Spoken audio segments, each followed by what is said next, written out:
is prepositional. By that I mean, is the word with correct? With is a preposition. Should the NAACP, should community watchdogs, should cop block minded students such as those 7 or 8 who from UTC showed a social science class, showed up and took part in the protest, should I, as a member of the press, work with police, with the sheriff's department? I think the preposition is one that I would shy away from, because it implies something that we are well aware of, and that is cooperation and, in the end, complicity, where your friends and allies and confidants and co-workers are the police. No, the word with is not correct. I would say a better preposition is the word upon. The NAACP, I suggest, should work upon police, not with police. When you work with, then you become, guess what? You become the picture that was snapped by a Times Free Press photographer of the hand of Dr. Eleanor Woods on the shoulder or back, I think, of either Sheriff Jim Hammond or David Roddy, the chief of police. That picture tells the word with, okay? And she was reacting against what she had heard in the way of flack about that picture. And there were 2 press events. The first press conference with the Sheriff Jim Hammond, also very chummy, pertaining to the interstate tax beating, and then the second one at a church, the same kind of picture. These are unfortunate because they suggest agreement and cooperation. No, there should not be cooperation, not at all. The NAACP should not ever work with the police. That is the wrong concept. The right concept at 800-8949. The right concept, I suggest, is to work upon the police problem, the police abuse. And there you have a sense of conflict. You have antithesis. And the hostage crisis, by the way, at the city attorney's office, Phil Noblett, is in its 36th day, 36 days, a hostage crisis where the hostage is a question I have asked the city government, the city of Chattanooga Corporation, about the status of the law, and particularly the status of the transportation statute at Title 55. The question is, when did the General Assembly expand the scope of that law to include all private people and all private users of the road, including you, my listener, from the conceived and clearly constructed law, which focuses police powers on the road upon transportation only, upon the commercial use of the road only? When did the General Assembly do that? That's my question, and it is being fed bread and water. Some fast food is being brought in on occasion when the assistant attorney generals or the deputy city attorneys have a moment of mercy. The question is forced to sleep with hands bound on the front, on the lap, and in 36 days now, keeping up with the federal shutdown, which Nancy Pelosi is threatening us with ending the shutdown. So we need to hope that she somehow blocks that does not happen. And finally, there's a key on the table, and I'm wondering who will pick it up. Let's talk about what the key will open. David Tulis. 3, 2, 1. Chattanooga Radio. Digital FM 95.3 HD4. 92.7 FM's news now. Chattanooga City Council members addressed the beating of Federico Wolf at the hands of a Chattanooga police officer. Nooga Radio's Marie Mott was there. Councilman Gilbert called for sensitivity training, the changing of laws and ordinances, as well as an independent investigation into the particular beating of Mr. Wolf. Councilwoman Coonrod had a difference of opinion and called for the immediate firing of this officer. TBI announced it's looking for a third suspect in the slaying of Jacob Moore, whose skeletal remains were discovered by hunters in the woods near Benton Mountain, very close to property owned by a relative of a suspect in that case. TBI's Blake Ketron announced they're looking for Willie Boyd on charges of first-degree murder. 2 men were arrested by the Hamilton County Sheriff's Office after a chase through Soddy Daisy. Reports say that the driver tried to evade a traffic stop and tried to escape on foot. 2 suspects arrested. Russell Stroud, Nooga Radio News Talk 92.7 Action News now. The Tennessee Valley's News Talk Leader. News Talk Leader. Nooga Radio 92.7 FM. By now, you'd normally hear a kicker intro bed and me telling you why you need to buy a car or truck. This is not that ad. I want to share with you the great experience that we've had at Z Motors. When Nooga Radio was looking for a Hummer, I went to Z Motors. They have over 100 vehicles on the lot. And Phil was happy to spend all the time necessary with me to point me in the right direction. If you're looking for a Jeep Wrangler, hey, you'll find more Jeep Wranglers there than anywhere in Chattanooga. Pre-owned cars, a slew of Audis, BMWs, from a 1934 Ford truck to a 2017 Volt, a Volkswagen Jetta, and a 2018 Tundra. Plus, they can find any vehicle you're looking for. You're not going to find a big fancy showroom. See, those costs that the big dealerships are added to your purchase price. You want to call Philip at 423-240-8869. That's 240-8869. On Facebook, just search Philip Clark, Sales Manager for Z Motors. It's Philip Clark, Sales Manager for Z Motors. Z Motors. They're right on the corner of Hickory Valley and Shaliford Road, in front of Chattanooga Wine and Spirits. And don't forget to say hi to Rhonda, the pretty McCall at the front desk. AJ Sports Bar and Grill, a female-owned bar since 2016. Let me tell you about AJ's. She takes this bar business serious. She has the most amazing food you'll ever get in a sports bar. It's not your typical sports bar. It's got one-inch steaks. It's got nachos, chicken tenders. And the best thing about AJ Sports Bar and Grill is her wings. These wings are amazing. 16 different draft beers on tap, 10 other draft beers in bottle. She has dozens of TVs for every sport that you could ever watch. Well, let's talk about wings. They have the most amazing wings that you have ever eaten in all of Chattanooga. This sports guy highly recommends you go to AJ Sports Bar and Grill, get the wings, and say you heard this on the Sports Guys. AJ Sports Bar and Grill is located on 6238 Bonnie Oaks Drive in Chattanooga. Their phone number is 423-485-9080, and ask for AJ. If an uncertain economy and runaway stock market is making you think twice about how and where to invest, you may need some professional help. Talk to a local husband and wife team who have seen it all. Ron and Christy Adams with One Family Financial. The Adams have helped clients navigate through bull markets, bear markets, recessions, bubbles, and booms, and they have the experience to put your assets to work for you while minimizing risk. Find out how Ron and Christy can keep you on track for a long, happy, worry-free retirement. 423-710-2009 or go to onefamilyfinancial.com. As a small business owner, you know that running a business is no easy task. You're in the office and on your third cup of coffee before most even roll out of bed. That's why you need office equipment and solutions that help keep your business running smoothly. The experts at RJ Young provide office technology that ensures your business's network stays efficient and secure, so you can focus on what truly matters, growing your business. To discover how RJ Young can help your small business grow, visit rjyoung.com/smallbusiness.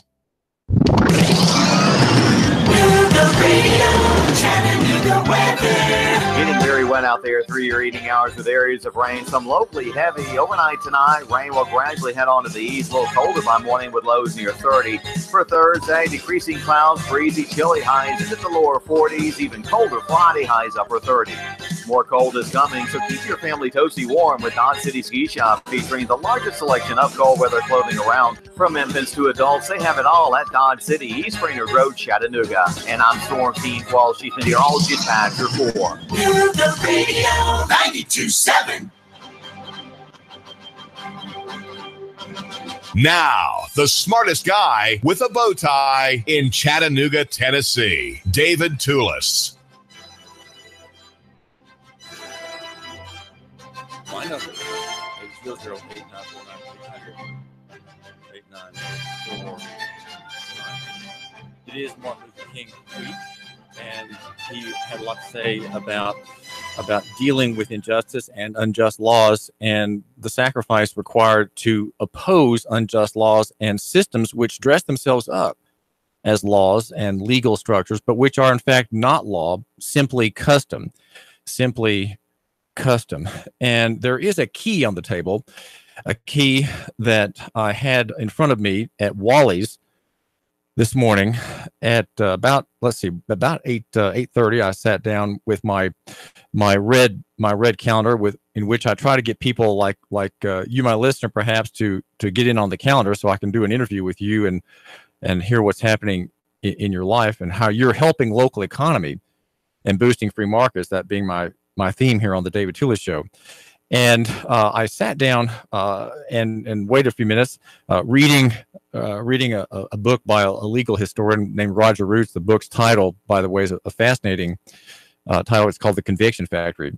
And then I had breakfast with a county commissioner named Warren Mackey. Now, this was a meeting I had asked for so that I could bend his ear, so I could place my lips on the commissioner's ear for a few minutes and have him understand what the key is. The key is on the table. It's a key that I have designed. I've crafted all the little edges in this key so that it would fit. It would fit into a lock, which is a very forbidding and heavy lock. It's not stainless steel. It's an old-fashioned metal, and it's got a lot of rust on it. And because it's been in a lot of weather, and it has maintained a control on people. People intended to be served by the work of civil rights activists and constitutionalists across the country over the decades. And those, and I'm thinking again of Dr. King and others who are not known really at all, such as Arthur J. Hirsch in Lawrenceburg, Tennessee, the fiddle man of Lawrence County, as he's called, who lost an appeal in Nashville at the Court of Criminal Appeals in the latter part of last year. His petition was denied, and there is no redress of grievances.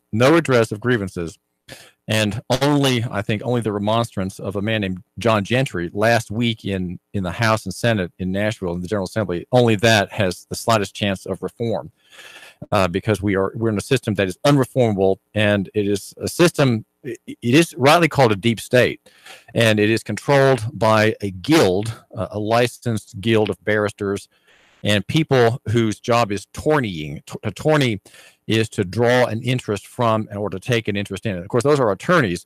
Their job is to possess effectively the government, and they have seized the government and have had a long control of the statute writing, the record keeping, and now the judiciary. So we have in Tennessee, we are not a free people as we're promised to be. In fact, we're not a republic, because our rights of appeal, our due process rights are being denied routinely.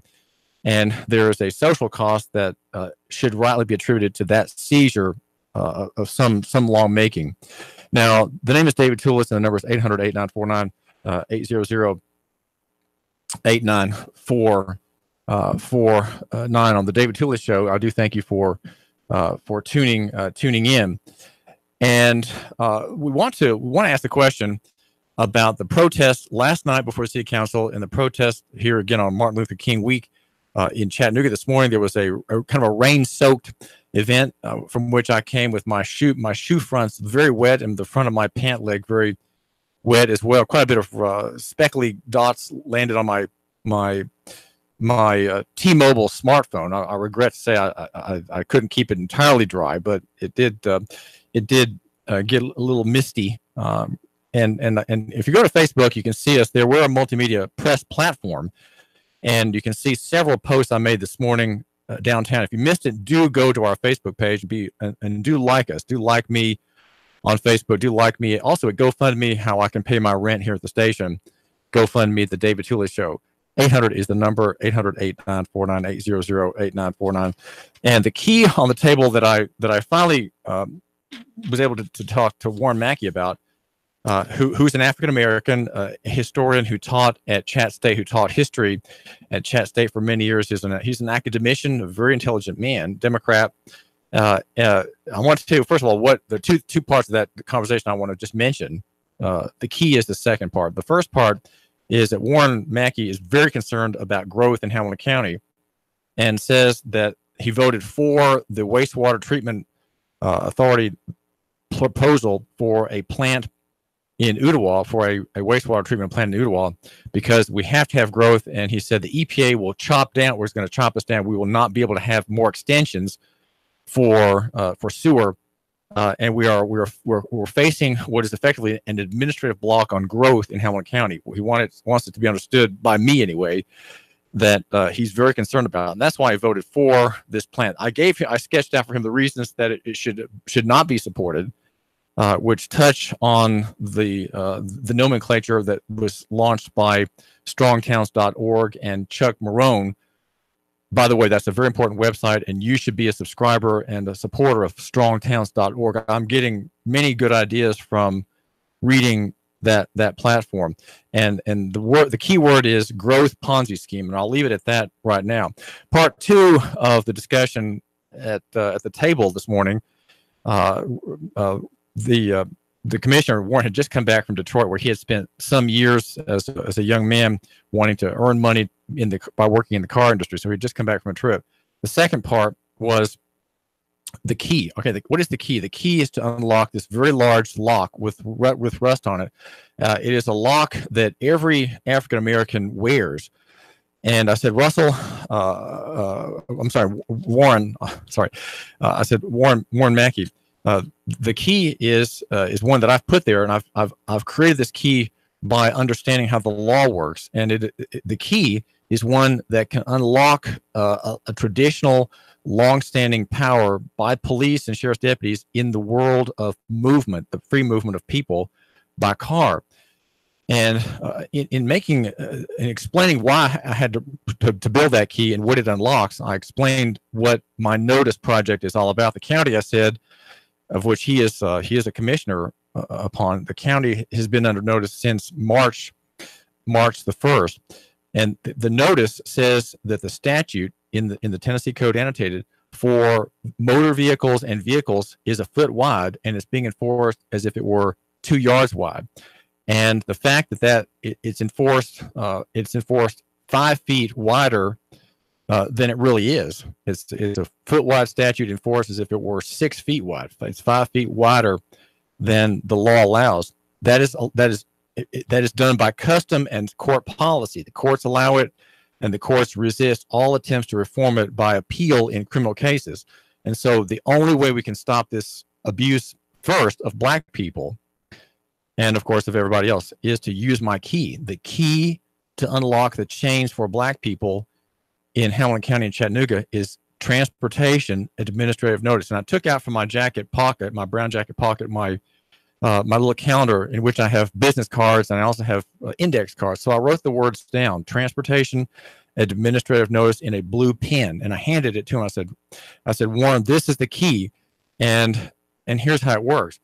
It works in traffic stops, and it also works in court. Now let's see if Robin Flores will pay attention, because he has a very good case of an abuse of this statute against his client Frederico Wolf by a city police officer named Ben Piazza. And that is, of course, the controversy that began Friday. Go to Nuganomics.com if you want to find out more about it. The number to call is 800-8949. That's 800-8949. What is the key? Well, the key has two uses. One is a defensive mechanism if you have to be on the road and you're doing it illegally, or so you think, right? You're illegal on the road, no insurance, let's say. You have an expired license, you have a suspended license, you have perhaps a revoked license, and this is the third time, okay? If you're one of those people and you're African American, you have no choice but to use transportation notice. It's called administrative notice, and it works for your benefit. It is an umbrella in the rain, like the umbrella I carried around with me this morning at the parade, though my shoes got very wet and my pant leg got wet. It keeps you out of the rain, the blue rain, the rain of policing, the activity of policing, which in Hamilton County, in Chattanooga, is ultra-virus. Ultra-virus is simply a Latin word for outside the scope. It's activity not warranted by the law. It is customary and supported by the courts and the white legal political establishment, I told Warren Mackey. He listened intently, and I think he understands it. But in the end of the conversation, when I explained to this important man, I said, well, in the end, Warren Mackey, it doesn't matter whether you support it or not, or whether you mention it or not, or whether you care about it or not. This is a reform that relies not on people of authority. It doesn't even rely on backers. It doesn't even rely on Eleanor Woods saying it's a good thing.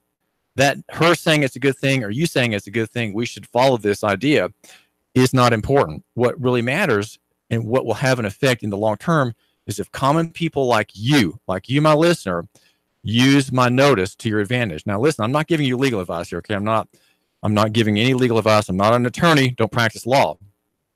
If you want legal advice, go to an attorney, or go to in Chattanooga, or go to an attorney on another planet where perhaps the law really matters, because it doesn't really matter here. Now, you use the notice by saying, effectively, here's my, and I told Warren Mackey this. I said, Warren, the phrase to use for someone who knows nothing about this, he's just heard about it, is simply the following. And here's what you have to say. Again, this is not legal advice, but if you're desperate, this is your only option. Your only option is, sir, I'm traveling under the notice, and I make no statement absent my lawyer, period. That's it. And so you make no statement. You say nothing about who you are. The burden of proof is entirely on this officer. He stopped you for speeding, right? He stopped you for having a tag light that was out. He stopped you for having a dead headlight, whatever it is. You know, these are pretext stops under the commercial statute. And if you're not a commercial operator, if you're not in a vehicle for hire which you are driving or operating, then he has no authority legally to stop you. And you simply are telling him that, well, sir, your department's been notified about the limits in the law, and I'm claiming that protection. It is a protection device for the traveler, but it's also a bully device for people like me dealing with county commissioners, dealing with sheriffs, dealing with mayors such as Andy Burke. Mayor Burke rejects and ignores this notice. That's fine. It really doesn't rely on him to make himself a national political figure by saying, I'm going to declare Chattanooga a sanctuary city from the continuing abuse of this law. He doesn't have to do that. He does not have to make himself a national figure by making the city a free city. He doesn't have to do that. It can be done person by person, individual by individual, small commitments, small claims made by individuals in their own circumstances, day by day, street encounter by street encounter, right? And that's something that Mr. Wolf could have done if he'd known about it.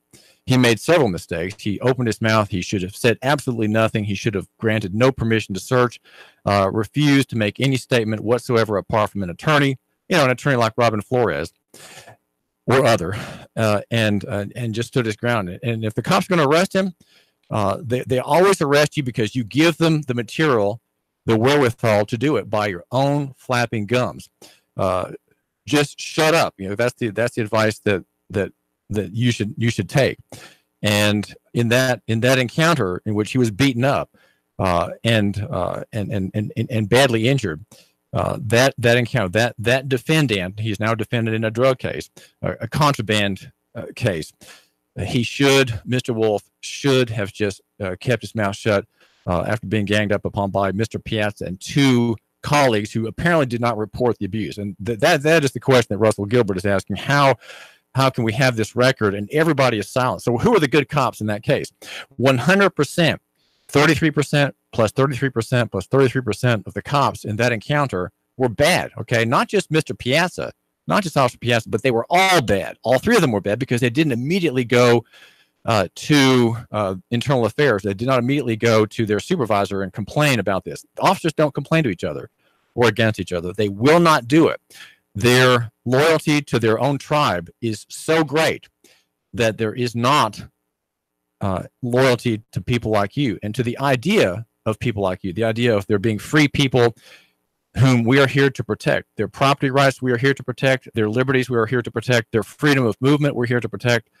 Their lives we're here to protect. We're not here to enslave them. We're not here to enforce laws against them. We are here to protect them. That's the original call of the police officer. But of course, that has changed over many decades, and there's hardly any of that left except a simulacrum of care, which sometimes you see in videos where officers are doing the boogie at some social event or eating a sandwich with black teenage children. That's the kind of thing that is the simulacrum. You see those things and you think, well, the cops really like us. Well, by definition, they don't. Okay, by definition, police are at war with the people. And now sheriff's deputies, less so, but there's still the same problem. The mentality of a military occupation has infected the ranks of sheriff's deputies as well. And the name is David Toulis. I'd like to hear from you.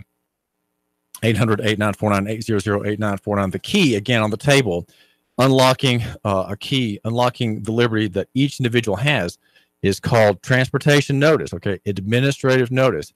And I told Dr. Mackey that this is the court disagrees with this. The court disagrees with this, and this is intended to allow people again to have some measure of protection and liberty that's in the statute. It's in the statute in many court cases.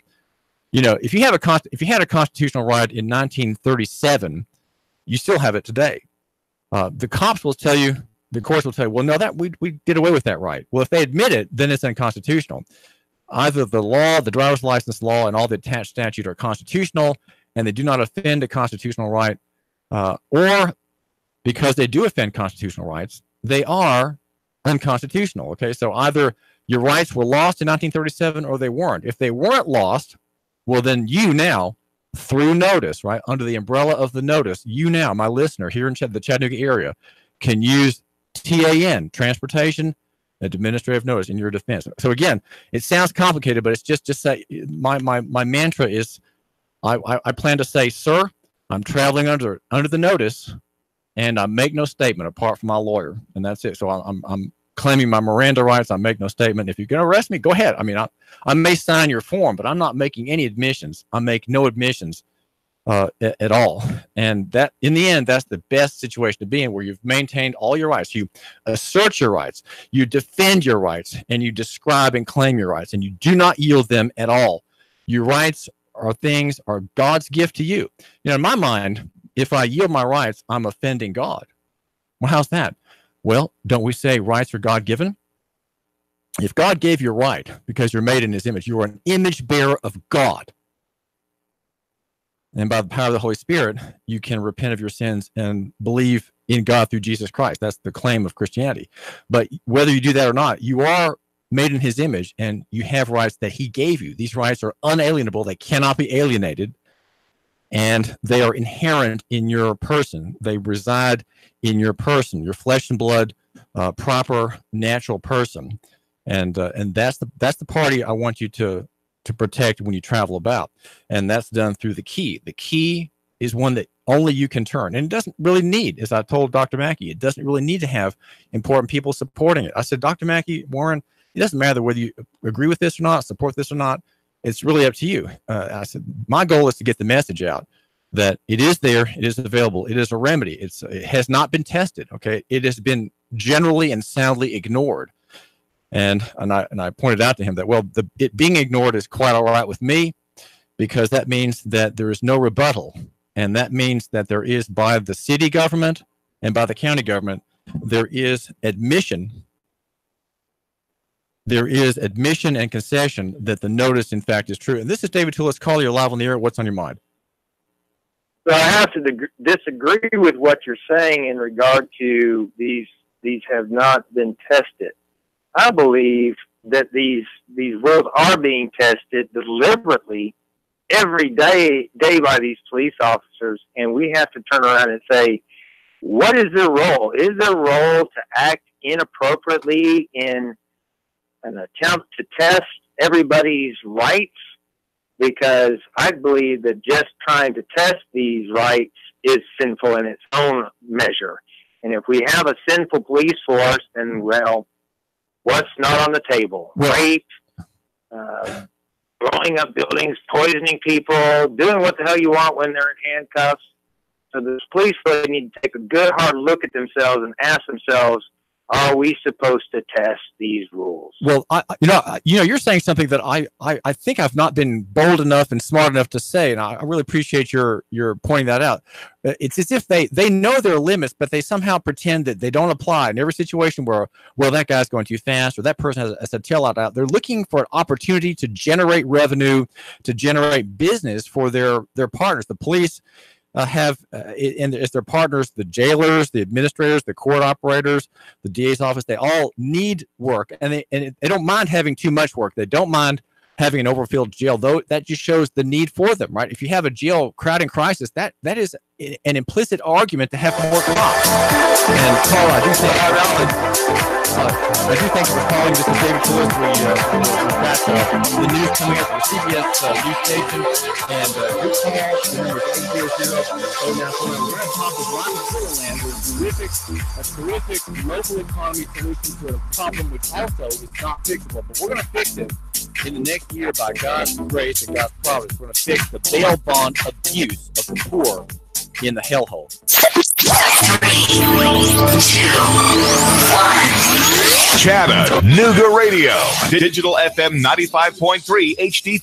92.7 FM's News now. Tennessee lawmaker Jason Potts calling for harsher penalties for drivers who pass school buses. WTDC reports several bus drivers have complained of drivers speeding past them while they're unloading kids from the bus. The county commission is considering adding cameras to the stop arm of buses so they can catch illegal passers. Newly inaugurated Tennessee Governor Bill Lee asking state agencies to look at the potential impact of the partial government shutdown. Lee is looking at mapping out the potential 2% budget cuts that may be needed if the feds keep things shut down much longer. And a University of Georgia grad getting some criticism for comments he wrote on Facebook. Irami Osei Frampong is employed by the university as a teacher's assistant. Some critics believed he crossed the line when he made a post stating some white people may have to die for black communities to be made whole. University leaders say they're consulting the Attorney General on what actions they can take. Val St. John for Nooga Radio News Talk 92.7 Action News Now. Sean Hannity, weekday afternoons from 3 to 6 p.m. on Nooga Radio 92.7 FM. Nooga Radio 92.7. Nooga Radio, Chattanooga weather. Getting very wet out there through your evening hours with areas of rain. Some locally heavy overnight tonight. Rain will gradually head on to the east. A little colder by morning with lows near 30. For Thursday, decreasing clouds, breezy, chilly highs into the lower 40s. Even colder Friday, highs upper 30. More cold is coming, so keep your family toasty warm with Dodge City Ski Shop, featuring the largest selection of cold weather clothing around. From infants to adults, they have it all at Dodge City, East Rainer Road, Chattanooga. And I'm Storm Team 12, Chief Meteorologist Patrick 4. Nooga Radio 92.7. Where can you find exotic surroundings, fine dining, and a taste of Italy tucked away in Chattanooga? On Highway 58, you'll find Portobello's. They serve up food just like Mama used to make, but without the extra helping of guilt. Portobello's has fresh, homemade pasta and signature dishes sure to please, bringing you back for more. Just like Mama, the folks at Portobello's are always happy to see you and always happy to meet your friends. Call ahead for delicious takeout or just show up for their amazing Portobello's menu. Portobello'sChattanooga.com. Chattanooga's home for the finest Italian food. Oh, it can happen to anyone. Flat tire, overheated engine, or just a clackety-clack, and now you're on the side of the road. No worries, because Doug Yates Towing and Recovery is there 24 hours a day for you. That's right, 24-hour-a-day emergency roadside assistance. And you don't have to accept who your insurance company or your road assistance provider sends you. At Doug Yates Towing and Recovery, we want you off the road as safely and soon as possible. So they'll be there in a jiffy. Doug Yates Towing and Recovery with 24-hour emergency roadside service. Call 800-407-2371. That's 800-407-2371. Online, yatesrecord.com. That's yatesrecord.com. On Facebook at Doug Yates Towing and Recovery, LLC. Doug Yates Towing and Recovery. We don't want your arms and legs, just your toes. Doug Yates Towing and Recovery is a Nooga Radio 92.7 First Responder Friday sponsor. To our first responders, Doug Yates Towing and Recovery says thank you. $25 goes by quickly these days, and 25 cents still just a quarter. 25 is the years of experience Schultz & Associates puts behind filing your tax return quickly, correctly, and electronically. Schultz & Associates. I'm Jeff Chapman. Every year, the IRS has new rules about filing your taxes, and this year, it's no different. It all can make filing a little confusing. The professionals at Schultz & Associates can answer your questions. Multiple incomes, circumstances involving your children or family, income from rental property. You can find the answers at Schultz & Associates. Call 899-1130. Arrange for an appointment to work out the details of your tax return. Schultz & Associates, 6310 Bonnie Oaks Drive, halfway between Highway 153 and I-75. Baseball sluggers often wear the number 25, or 25 is a full MLB roster. Just happens 25 is also the years of experience Schultz & Associates puts behind filing your tax return quickly, correctly, and electronically. Schultz & Associates, 899-1130. The first responders. These are the men and women who put themselves in harm's way for us. And here at Nooga Radio, we want to do our part to say thank you. On Nooga Radio, every Friday is First Responder Friday. This Friday, we salute Chief Charles Dude Harris of the Highway 58 Fire Department for going above and beyond in the line of duty. If you see Chief Harris, tell him thank you. We'll honor a first responder with a thank you gift from Nooga Radio's community partners. If there's a first responder you'd like us to honor, go to NoogaRadio.com and submit your nomination. First Responder Friday, sponsored by Doug Yates Towing and Recovery, Mad Philly, New York Pizza Department, and Nooga Radio. Martin Truex Jr. is off the pace and he is headed to the pit lane. Elliott powers around the outside. Mike Michael McDowell pops the right front tire. Here's Martin Truex to the bottom. Blaney blocks him off too. Meanwhile, Chase Elliott went 4 wide on the back straightaway. They're side by side for the lead. Hear it live on Chattanooga's official NASCAR radio station. Nuga Radio, 92.7 FM, 95.3 HD4. The voice of NASCAR.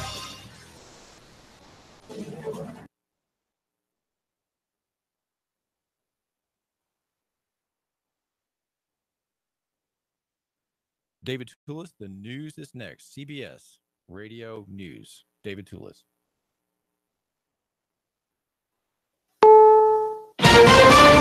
This is CBS News on the Hour, sponsored by ZipRecruiter. I'm Jim Shanavy. President Trump has sent a letter to House Speaker Nancy Pelosi stating his intention to give that State of the Union address next Tuesday in the House chamber.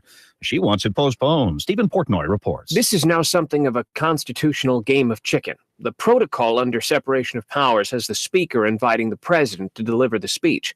Despite Nancy Pelosi's expressed misgivings about giving it during the shutdown, her invitation has not been rescinded. Today, Mr. Trump wrote that he'll be honoring the invite, adding it would be very sad if he couldn't deliver the State of the Union on schedule and, very importantly, on location. Now, in theory, Democrats could follow all this by preventing the passage of a joint resolution to set up a joint session of Congress. President Trump's former personal attorney, Michael Cohen, is postponing next month's scheduled testimony before the House Oversight Committee. His attorney blaming ongoing threats against his family from President Trump. The Trump administration has assured taxpayers that the partial government shutdown will not affect the timing of income tax refunds. There may be a problem there. Vicki Barker reports. President Trump may have ordered 30,000 IRS workers back to their offices to process tax refunds without pay. But financial hardship means hundreds are already skipping work, reportedly with management's quiet permission. And that number is likely to surge as the shutdown continues. One IRS worker who says she can't afford the gas to get to work telling the Washington Post the shutdown's likely to delay refunds for months. Vicki Barker, CBS News. 36-year-old Nathan Sutherland, a licensed practical nurse, charged in Phoenix with the rape of an incapacitated woman who gave birth last month. CBS's Stella Escobedo. The 29-year-old victim, a member of the San Carlos Apache tribe, was in a vegetative state at the facility for more than a decade following a near-drowning incident. She delivered a healthy baby boy on December 29th, but none of the staff inside the clinic knew the patient was pregnant until she began moaning shortly before going into labor. One of our patients just had a baby and we just had no idea she was pregnant. Court records show the victim had not received a physical since April. Sutherland is charged with 1 count of sexual assault and 1 count of vulnerable adult abuse. Senate Majority Leader Mitch McConnell has entered the debate over a weekend incident where Kentucky high school students wearing Make America Great Again hats allegedly confronted Native American marchers. The incident was overblown and mischaracterized, and now McConnell is blaming far-left activists and the media. Unfortunately for the students of Covington Catholic High School, their participation has resulted in threats on their lives. Both the students and the marchers say they were trying to keep the peace in a potentially volatile situation. On Wall Street right now, the Dow is up 129 points. This is CBS News.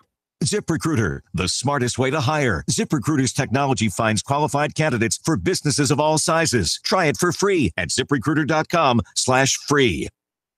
You know when you have about 1 billion things to do today, and then you realize you're out of whatever it is that you really need, and next day shipping isn't going to cut it because you really need it in like an hour. Yeah, that's when you turn to Office Depot Office Max.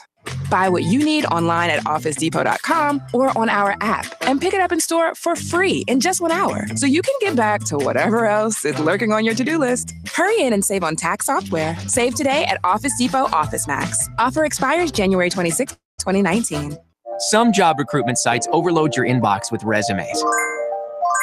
Glassdoor knows not just any will do. From 62 million job seekers, Glassdoor only matches you with qualified candidates who have the skills and experience your small business needs to grow. In fact, Glassdoor hires are 30% more likely to stay with your company longer. And Glassdoor can help you find that perfect candidate in half the resumes. Go to glassdoor.com/hire. Glassdoor. Find the right fit for your business. In this high-tech age, have we lost the ability to write longhand? Deborah Rodriguez reports. And we will get back to that report.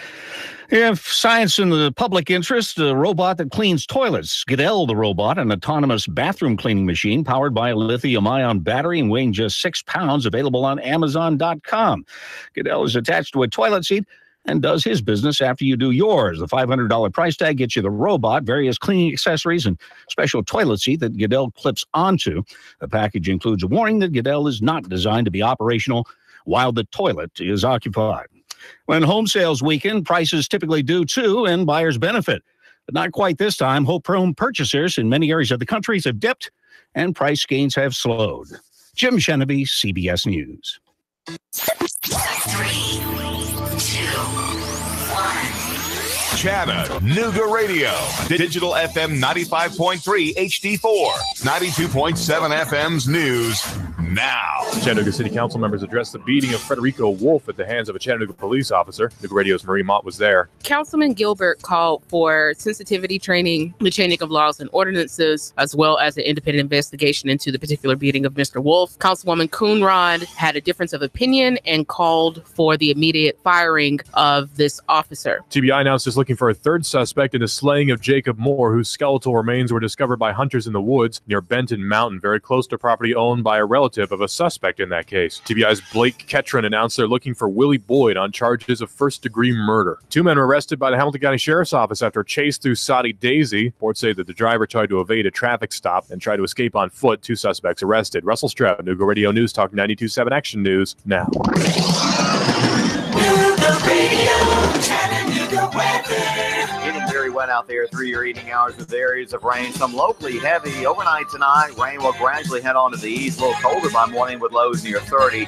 For Thursday, decreasing clouds, breezy, chilly highs into the lower 40s. Even colder Friday, highs upper 30s. More cold is coming, so keep your family toasty warm with Dodge City Ski Shop, featuring the largest selection of cold weather clothing around. From infants to adults, they have it all at Dodge City, East Brainerd Road, Chattanooga. And I'm Storm Team 12. She's meteorology tags report. Nooga Radio 92.7.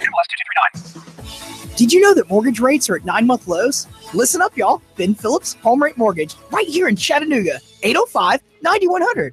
I'm in the business of saving people money. And if you want to save money, pick that cell phone up right now, 805-9100. Families all over Tennessee are calling Home Rate Mortgage right now with these amazing 9-month low rates and paying off their high-interest credit card debt into one low fixed-rate mortgage payment. And check this out. We just helped a retired court reporter who lives in Ottawa. We paid off her mortgage and $7,000 in credit card debt and saved her family $400 per month while, get this, giving her $10,000 additional cash out for home improvements so that her grandson can live with her. It's easy, and you can do it too. It just takes 10 minutes and this number, 805-9100. And if you're at your desk like me, get a quick quote at homeratemortgage.com. When I think of fresh fruit, I think of root to fruit. When I think of fresh vegetables, I think of root to fruit. They take the time to check the product for perfection, freshness, and durability. So when you think of fresh fruits, fresh vegetables, think Root to Fruit. Root to Fruit's phone number is 423-827-0880. They're located at 3660 and a half Ringo Road, Chattanooga, Tennessee. The station you hear everywhere. Nooga Radio 92.7. Now, the smartest guy with a bow tie in Chattanooga, Tennessee, David Toulis.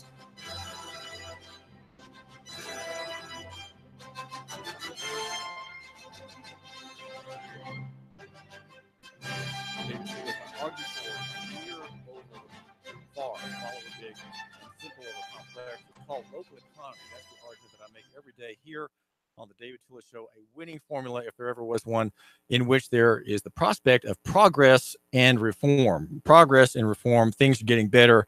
Human wicked institutions are giving way to justice, to righteousness, to obedience to law, to respect for the innocent, and to the proper placing of the guilty. There are probably fewer private criminals than we suspect, and probably more public criminals than we dare esteem possible. But that I think is the situation. and I believe in progress through the work in local economy, lococentrism, Nougat-centrism, Dr. Nougat-centric, you could say.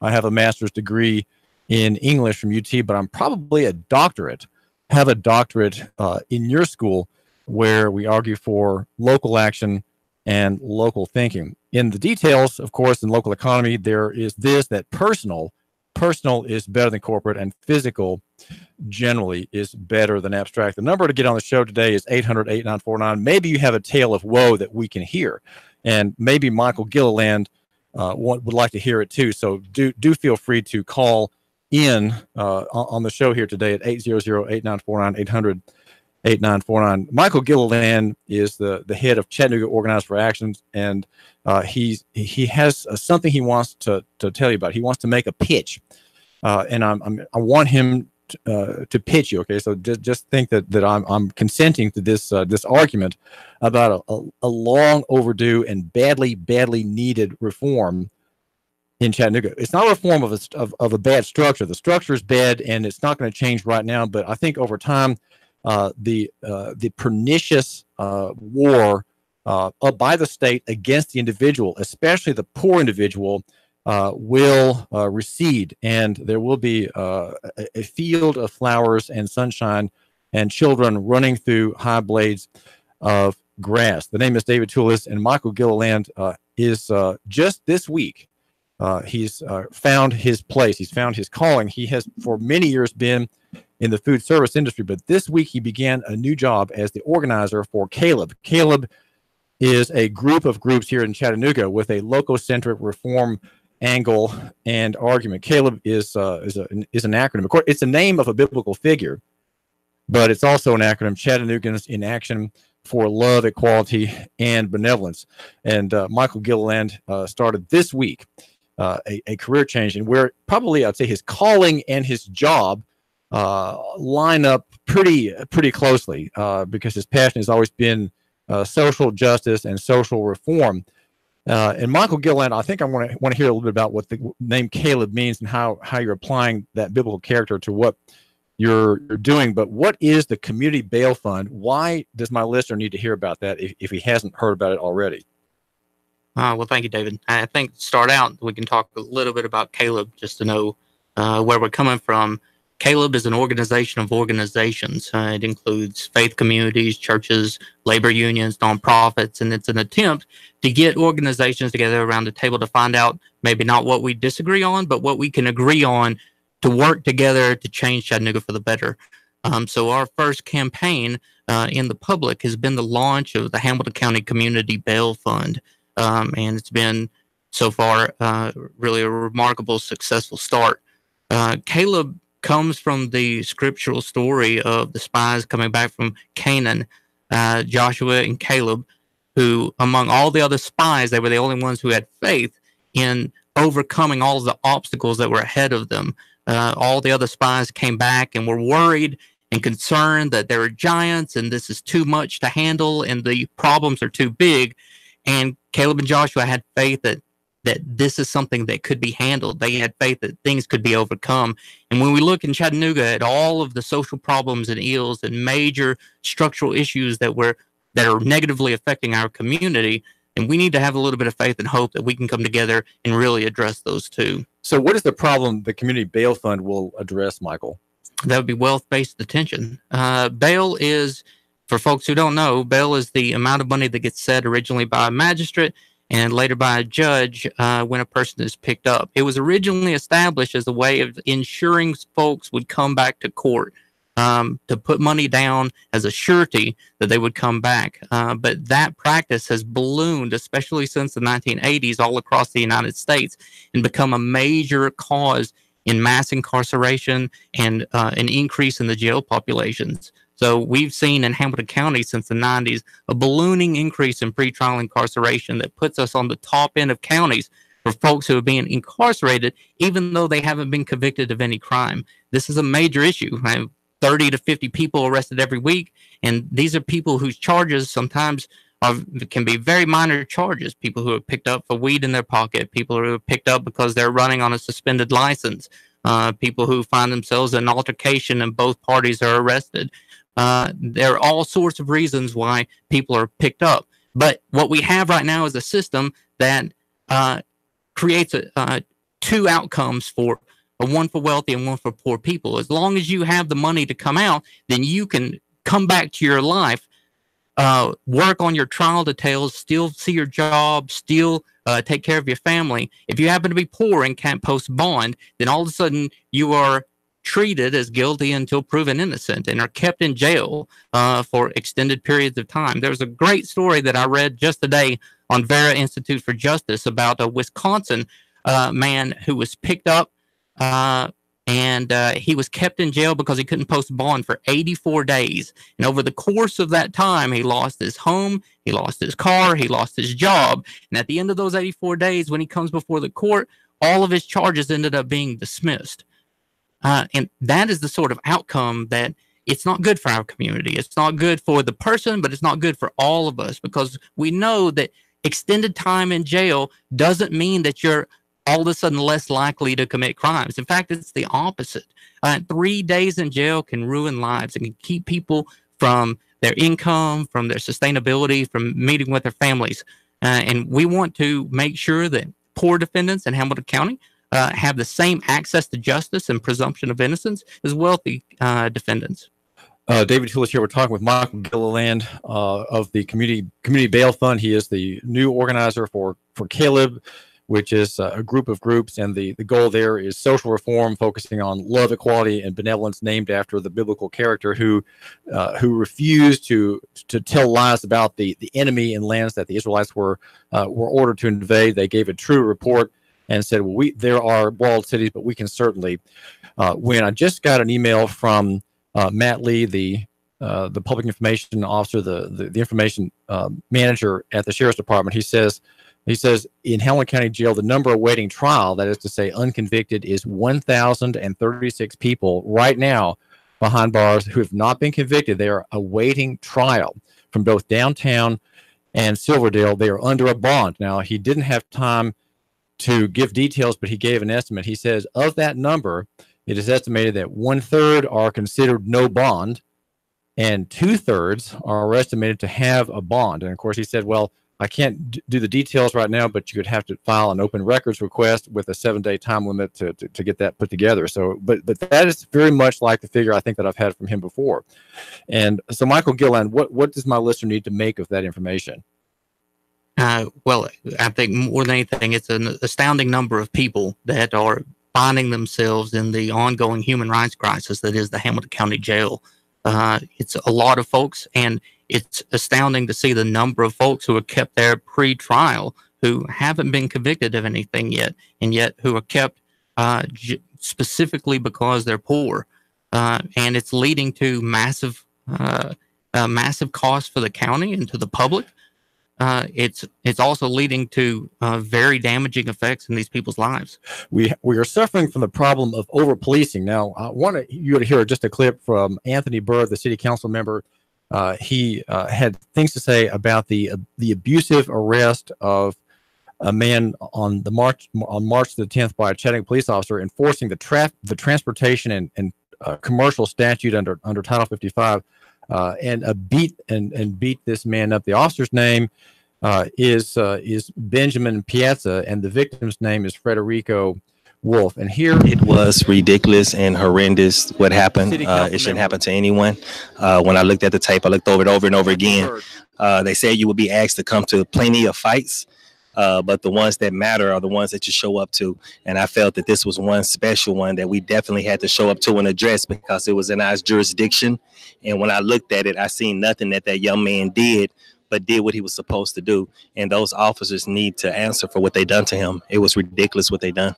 The thing about the oversight committee is that we want to make sure that the oversight committee, when it comes to the police, have some jurisdiction, meaning that you just don't present something and that's it. It's just a thought that hey, we think this, not just a sounding board, just a sound. There you go. You know, we want something to say, hey, you messed up. This is what the oversight committee came up with. The constituents said this is what we want to happen. And then this council will make that vote and make it happen. And I think we should have a person from each one of our districts to represent that oversight committee. And I would like to see them be young people to do it, to get them in the process of what we got going on. I would like for it to be a committee that we ask in all of our districts so we can represent 1 through 9. You know, every person has a person from their district that will come sit on that board and that committee to oversight what the police do. And it's a committee that's made up of constituents and people that pay taxes and work every day and that live in our community and pay, and you know, that pays the way for us to even live like this. You know, these people are the ones that why we're here. So I think they need to have a voice at the table. I'm 100% in termination. When I saw the tape, you know, I felt that 100% it was wrong. Why would you walk up to a man that's doing everything you ask him to do and tell him you are going to beat the ASA out of him? What was that? What did he do that made you so angry? He didn't take you on a high-speed chase. He didn't run. He didn't pull out a weapon. He got out the car with his hands up in a very nervous manner, scared. He even put his hands on the car, scared. We're hearing City Council member Anthony Byrd describe the arrest of Frederico Wolf, who's under charges, under several criminal charges for contraband. And when you walked up to him, you told him you was going to beat the out of him. And when only time you beat somebody like that, that was doing slavery time, you know, that's not right. When they beat people in slavery and things of that nature, it just make you think like, man, what kind of world are we living in to make an officer of the law who's supposed to protect you say that they want to beat the SHIT? Like, talk to people how you talk to your mother. You know, I wouldn't dare say those things to my mother, and maybe he's an officer that would talk to his mother like that. I don't know. I never met the man, but I'm sure he wouldn't talk to his mother, his grandmother, or his children in that nature. So you treat your constituents and your people on these streets who pay your salary. These people pay your salary. Talk to them how you would talk to your mother or your wife. But that's where the process comes in to where we have to do more vetting of our officers.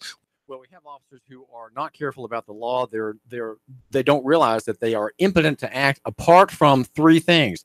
They've witnessed a crime, they have probable cause to arrest someone, or they have a search warrant to either arrest this person or an arrest warrant to search that person's property or to arrest that person. Those are 3 or 4 things that empower him. Otherwise, an officer is impotent. But officers today don't realize that. Somehow they think that their job is to ferret out crime and to generate probable cause by wellness checks, by late night knocks at the door, by traffic stops with pretext causes, and they have a duty, as they see it, to generate 40 to 50 arrests every week, as Michael Gilliland is telling us, keeping the jail full of people who are often very poor, facing multiple charges, bogus, victimless crime type charges often, and they cannot get out. So we have a problem of generating bodies, Michael Gilliland. Well, the community needs real power in order to force and hold accountability among all institutions, including the police department. This is the motivation, how we've recently seen in Nashville, that the community came together in order to vote, uphold, and support the passage of a civilian oversight board for Nashville Police Department. And I think that is a tangible way that people are able to evoke some accountability in ways that right now, currently in Chattanooga, we don't have. But I'll say that this is an instance, it's a horrible instance, but this is an instance that gets caught on tape.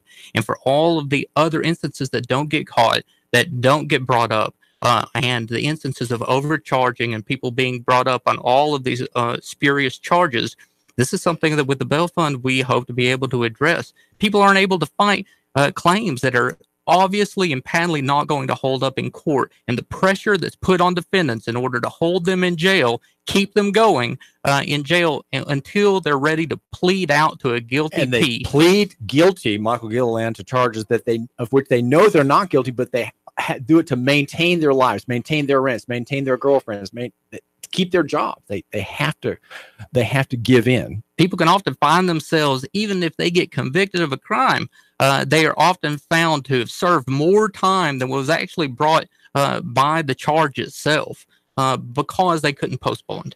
Tell my listener, if he writes a check for $5,000 or some bigger amount right now, how that money will be spent, Michael Gilliland. So we're taking the example of Nashville and of plenty of other cities around the country where we're not waiting that needs to be public policy reform and change, but the community doesn't have to wait on it. It can make a significant impact now.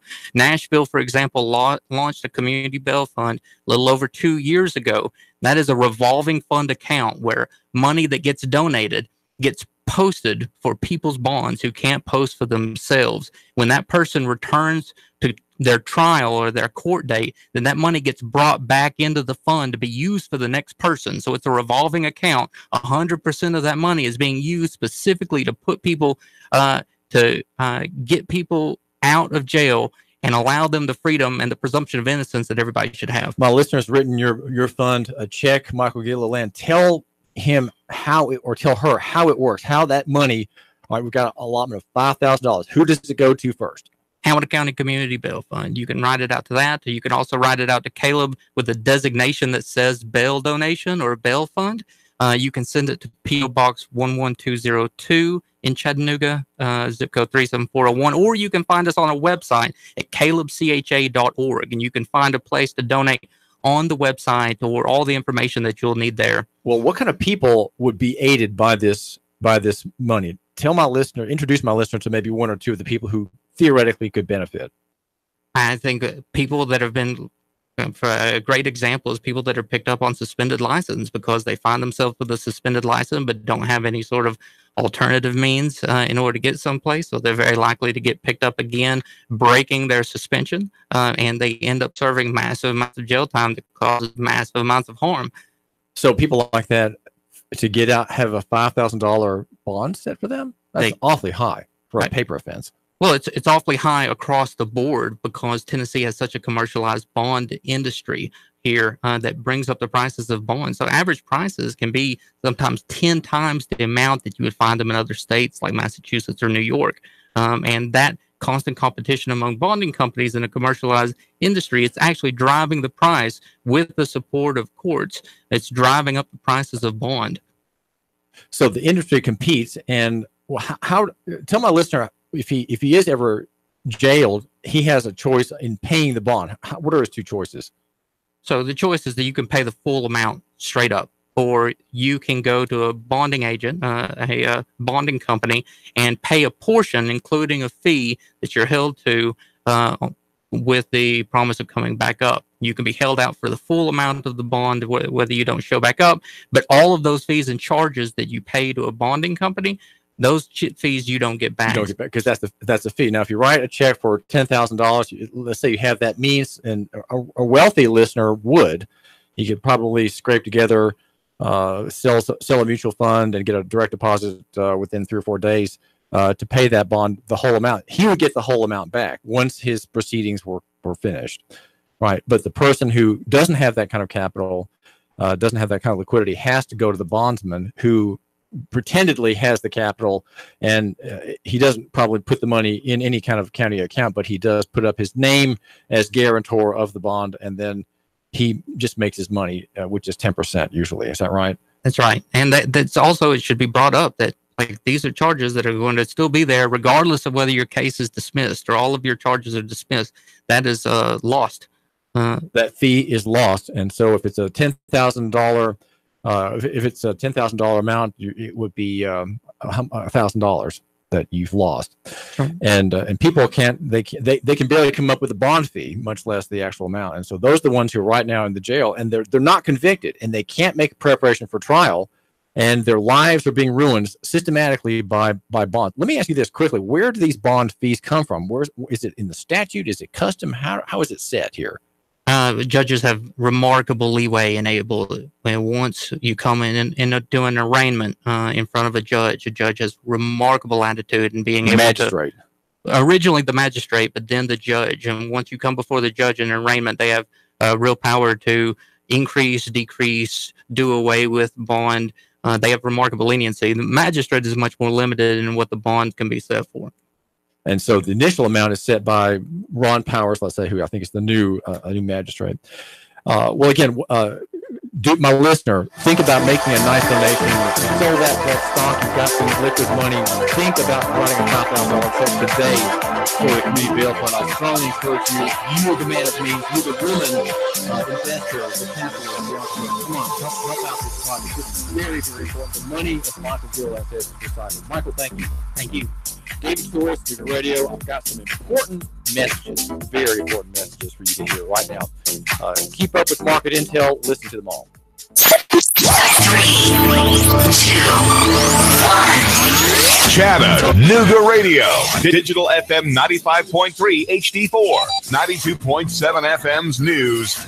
Now. Tennessee lawmaker Jason Potts calling for harsher penalties for drivers who pass school buses. WTDC reports several bus drivers have complained of drivers speeding past them while they're unloading kids from the bus. The county commission is considering adding cameras to the stop arm of buses so they can catch illegal passers. Newly inaugurated Tennessee Governor Bill Lee asking state agencies to look at the potential impact of the partial government shutdown. Lee is looking at mapping out the potential 2% budget cuts that may be needed if the feds keep things shut down much longer. And a University of Georgia grad getting some criticism for comments he wrote on Facebook. Aramio Seyframpong is employed by the university as a teacher's assistant. Some critics believed he crossed the line when he made a post stating some white people may have to die for black communities to be made whole. University leaders say they're consulting the Attorney General on what actions they can take. Val St. John for Nuga Radio, News Talk 92.7, Action News Now. The Tennessee Valley's News Talk Leader. News Talk Leader. Nuga Radio, 92.7 FM. By now, you'd normally hear a kicker intro bed and me telling you why you need to buy a car or truck. This is not that ad. I want to share with you the great experience that we've had at Z Motors. When Nuga Radio was looking for a Hummer, I went to Z Motors. They have over 100 vehicles on the lot. And Phil was happy to spend all the time necessary with me, point me in the right direction. If you're looking for a Jeep Wrangler, hey, you find more Jeep Wranglers there than anywhere in Chattanooga. Pre-owned cars, a slew of Audis, BMWs, from a 1934 Ford truck to a 2017 Volt, a Volkswagen Jetta, and a 2018 Tundra. Plus, they can find any vehicle you're looking for. You're not going to find a big fancy showroom. See, those costs at the big dealerships are added to your purchase price. You want to call Philip at 423-240-8869. That's 240-8869. On Facebook, just search Philip Clark, Sales Manager for Z Motors. It's Philip Clark, Sales Manager for Z Motors. Z Motors. They're right on the corner of Hickory Valley and Shaliford Road, in front of Chattanooga Wine and Spirits. And don't forget to say hi to Rhonda, the pretty McCall at the front desk. $25 goes by quickly these days,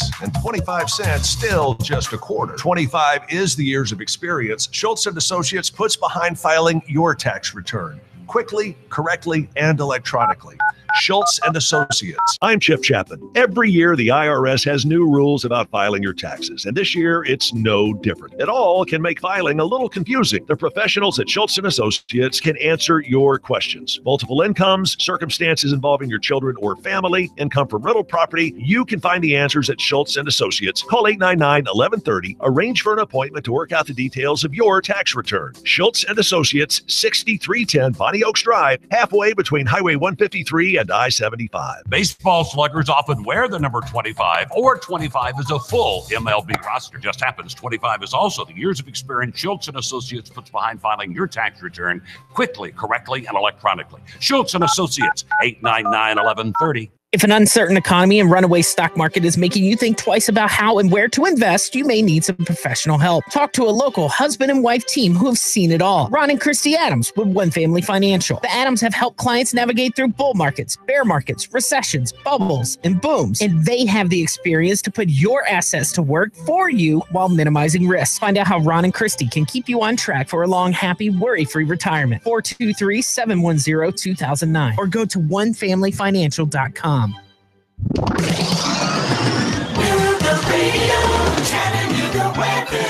Getting very wet out there through your evening hours with areas of rain. Some locally heavy overnight tonight. Rain will gradually head on to the east. A little colder by morning with lows near 30. For Thursday, decreasing clouds, breezy, chilly highs into the lower 40s. Even colder Friday, highs upper 30s. More cold is coming, so keep your family toasty warm with Dodge City Ski Shop, featuring the largest selection of cold weather clothing around. From infants to adults, they have it all at Dodge City, East Brainerd Road, Chattanooga. And I'm Storm Team 12. She's meteorology Patrick 4. The Radio 92.7. Now, the smartest guy with a bow tie in Chattanooga, Tennessee, David Toulis.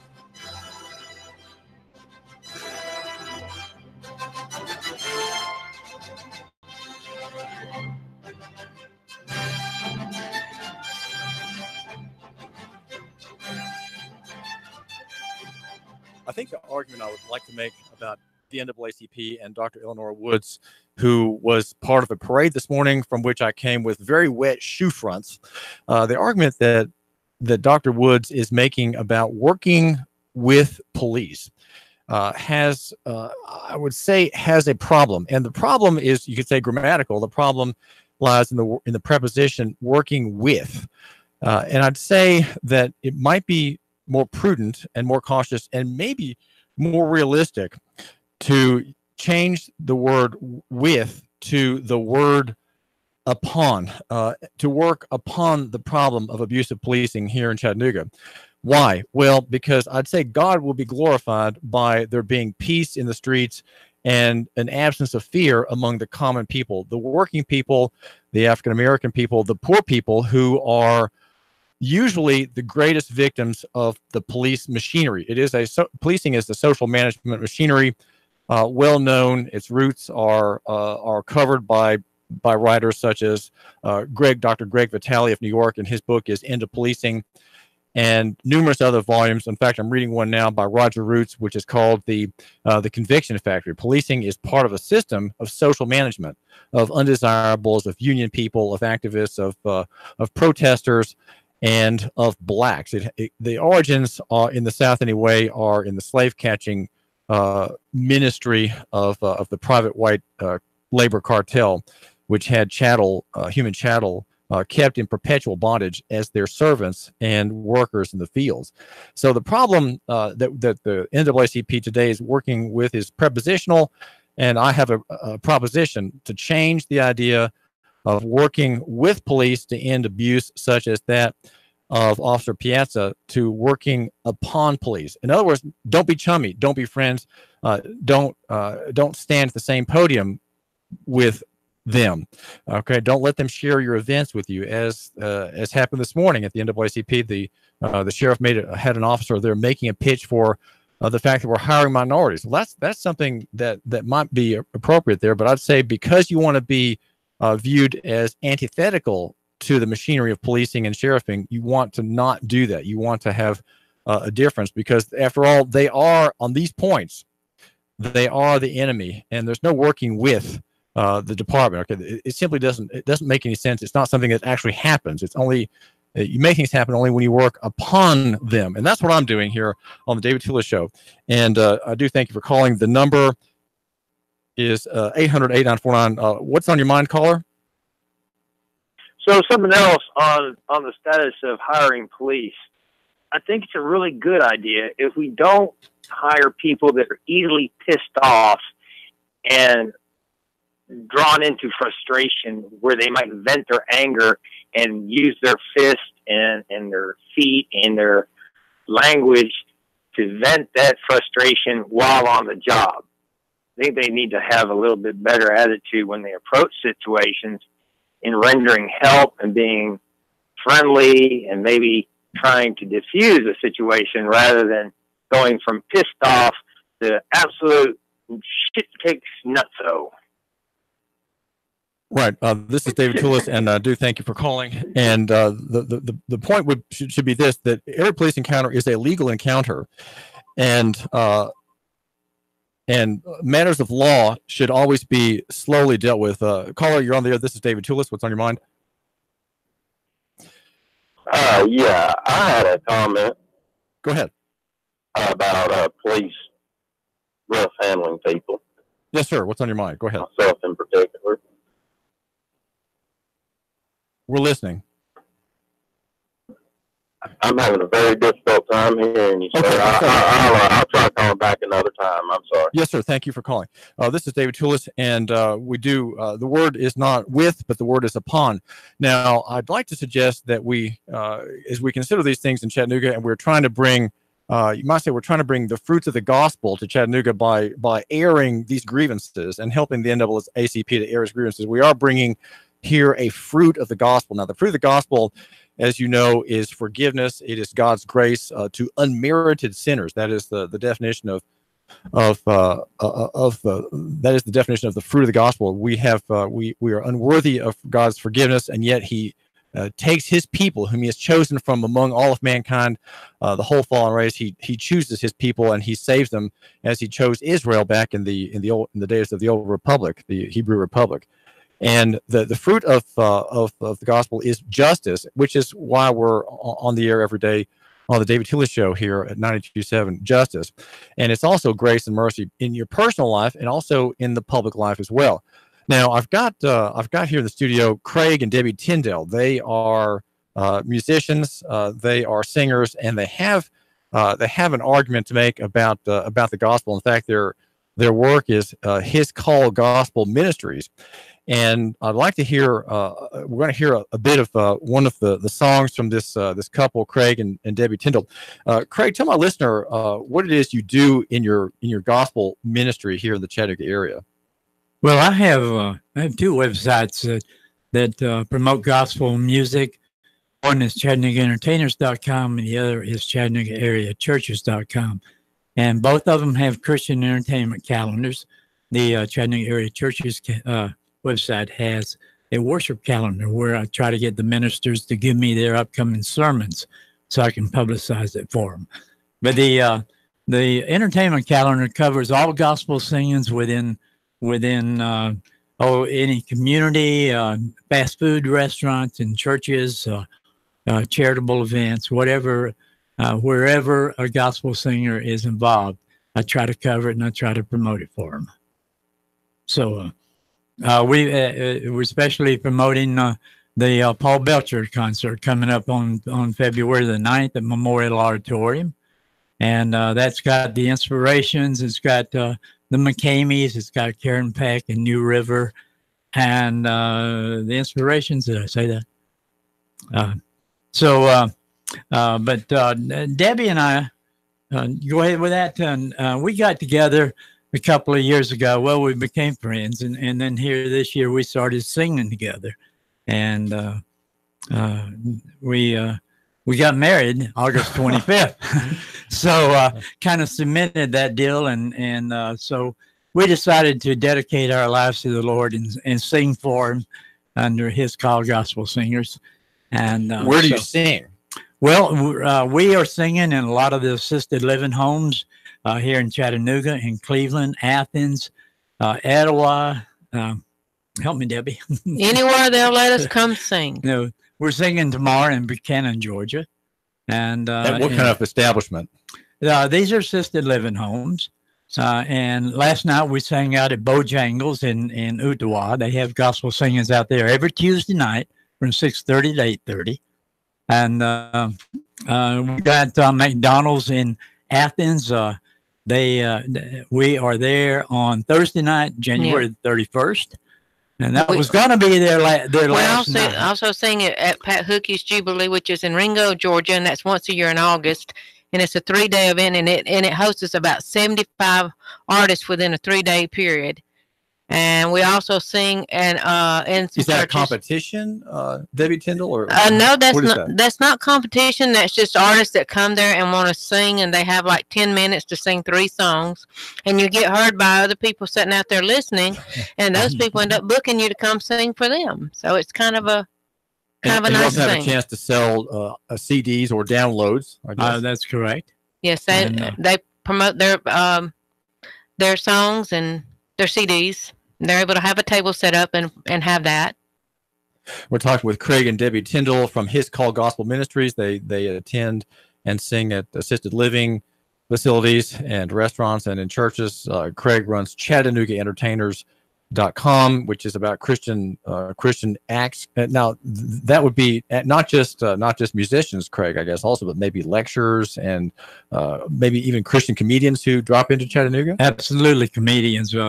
And I might say ChattanoogaEntertainers.com was started promoting secular entertainers because I'm an old event photographer. And I used to photograph all these guys. So when I semi-retired, I decided to promote them on a website. So I started that, and then God got a hold of me and he said, if you're going to keep up with entertainers, you've got to keep up with Christian entertainers. So I started the Christian calendar, and it kind of worked into me becoming a Christian singer. Oh, So- a singer. So you're new in the singing world. Is that No, I'm not. I grew up in a musical home, and actually in 1961, I had a band here in Chattanooga called the Velveteens, and we were the biggest band. What y'all around. sing? We had rock and roll, buddy. it was the Isley Brothers and Ray Charles and James Brown. We had a wonderful.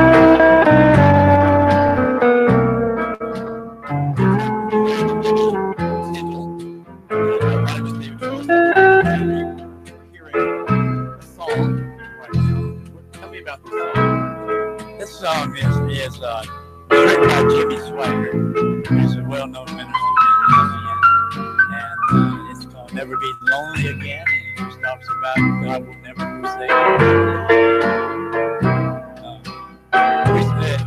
We sing this song every time we sing. It's more or less one of my theme songs. And before Debbie, I had gone and interviewed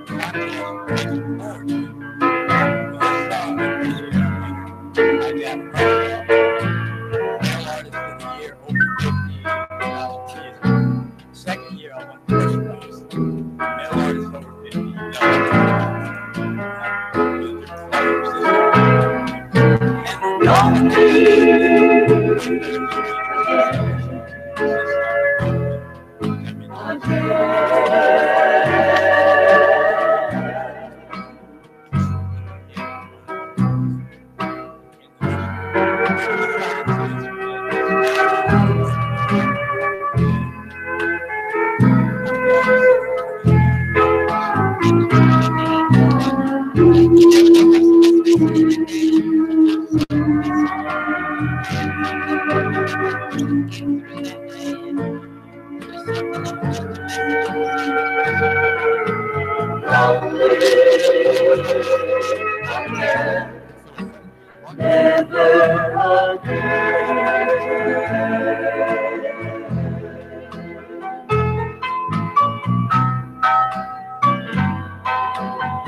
Craig and Debbie Tyndall sing a song, Never Be Lonely Again. It's from Jimmy Swaggart's pen.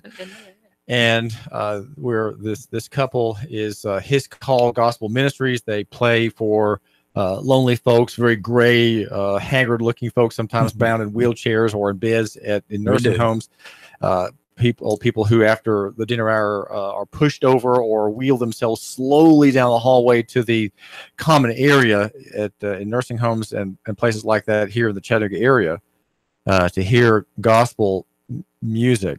Now, there's not, when you were, so the lyrics of your song, Craig and Debbie, are important. I know you're a former rock singer, rock musician. Often in rock music, it seems like the words don't really matter much at all. It's really the effect of the music and the instrumentals. Well, that's true. But gospel music, all the words count.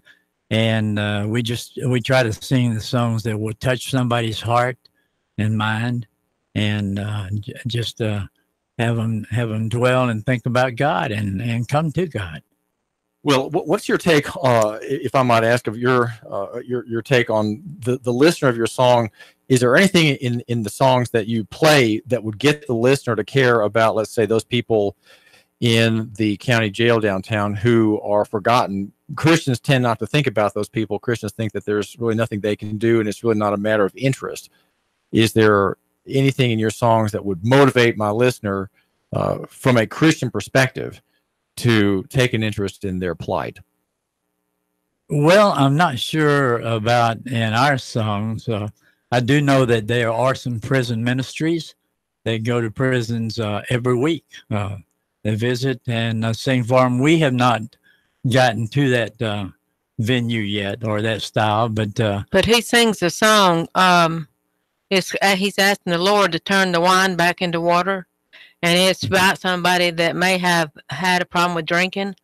And the song actually has a message in it that the person's crying out to the Father to help them turn the wine back into water so that they can be delivered of that. And I think that would, maybe would help somebody if they heard that song. That might help someone who's in the jail on a DUI charge. Yes. They're there because they were intoxicated and caught traveling or driving a car without having all their senses with them. Yes. Debbie Tyndall. That's correct. And my website, Chattanooga Entertainers, has an outreach webpage for people. I think it's called Connection Recovery, and people that are addicted. They can look at that page and they can see all of these churches and other places that have addiction recovery programs.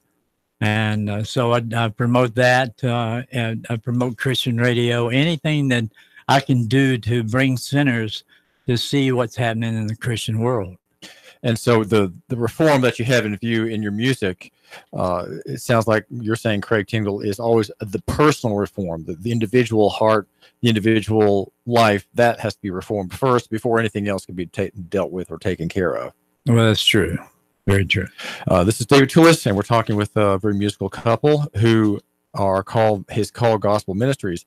And I just want you to know that I have put a key on the table today, and that key is a way of unlocking the liberties that many people who are on our roads right now need to know about, and that is through David Toulis and Nuganomics.com, the platform for the man and woman who matters, and the platform for people who want actual solutions to problems that are entirely personal, because one is on the road without having a proper license, one is on the road without having the required mandatory, well, that's redundant, the required insurance for all users of the road who are commercial operators, and they are facing arrest, they're facing jailing, they're facing criminal charges by not having their papers in order, as people in the Third Reich and the Soviet Union are well aware of. You have to have your papers in order at all times, or you face arbitrary seizure and arrest.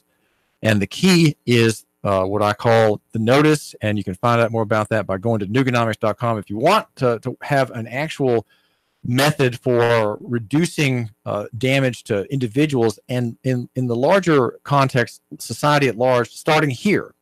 Find out more about the Notice Project. That's David Toulis, and the Notice Project is called Transportation Administrative Notice. It is a bottom-up reform, seeing that we cannot make changes in the structure. You might say the Roman Empire-like structure in the courts in Nashville, and even in the white legal political establishment here in Hamilton County and Chattanooga, which is deaf to the rights of the people and impervious to appeal. There seems to be no way of appealing based on the actual law in the transportation law and our rights. We find it impossible to get Sheriff Hammond, to get Mayor Andy Burke, who is a practicing attorney, to consider our rights, which are being brutalized and violated with no recourse. There's no recourse because the courts will not hear appeal. And my name is David Toulis, and I've been working on this project for some time. My case in the early 2000s forced the General Assembly to rewrite a perfectly good statute, which it did to account for people who apply for driver's licenses without, I'm not saying the mark of the beast. My name is David Toulis, and Craig and David Kendall, thank you, David. Thank you. The group is His Call Gospel Ministries. Go to ChattanoogaAreaChurch.com to find Craig's latest reporting on what's going on in the spiritual world, and also ChattanoogaEntertainment.com. Next, we've got the CBS News and Sean Hannity for the National Report. The National Report on more than 500 stations. Sean Hannity next. David Toulis, Free Radio. 3, 2, 1. Chattanooga Radio. Digital FM 95.3 HD4. 92.7 FM's news now. Chattanooga City Council members addressed the beating of Frederico Wolf at the hands of a Chattanooga police officer. New Radio's Marie Mott was there. Councilman Gilbert called